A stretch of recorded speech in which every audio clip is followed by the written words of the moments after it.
Update naman tayo sa pagkamatay ng isang grade 5 student sa Antipolo matapos umanong sampalin ng kanyang teacher. May balita live si Jonathan Andal. Jonathan?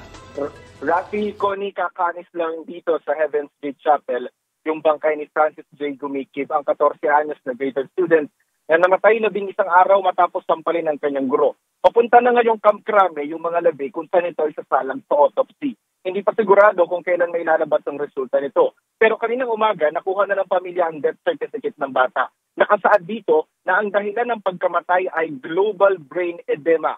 Ang antecedent cause ay acute intraparenchymal hemorrhage sa left medullary 14 area. Nakalagay naman sa other significant conditions contributing to death ay presumptive pulmonary tuberculosis at child physical abuse. Sabi ng nanay ng biktima na si Elena Mingoy, wala siyang alam na ibang sakit ng kanyang anak bago ito namatay. Pero nakitaan daw ito ng sakit sa baga pagdating nila sa ospital. Ilan daw sa mga sintomas na naobserbahan nila sa kanyang anak ay pananakit ng ulo at mata, pagsusuka, at pananakit ng tainga na tila may gumagapang daw ayon sa bata. Nagsuka din daw ng dugo ang bata nang isugod noon sa emergency room.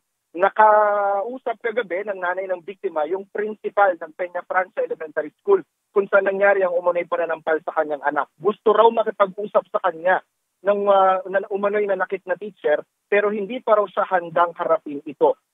Sinabi rin daw ng principal na umiiyak daw ang guro at ang pagtuturo lamang ang kabuhayan nito dahil wala raw trabaho ang asawa.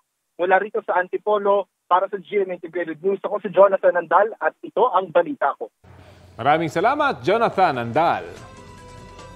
Balita ko, may tututukan kayo tuwing 11 a.m. sa GTV. Alamin ang mahalagang balita at impormasyong dapat nyong malaman sa Balita Ko tuwing Lunes hanggang Biyernes. Mag-subscribe din sa GMA Integrated News sa YouTube. Sa mga kapuso abroad, maaari po kaming masubaybayan sa GMA Pinoy TV at www.gmanews.tv.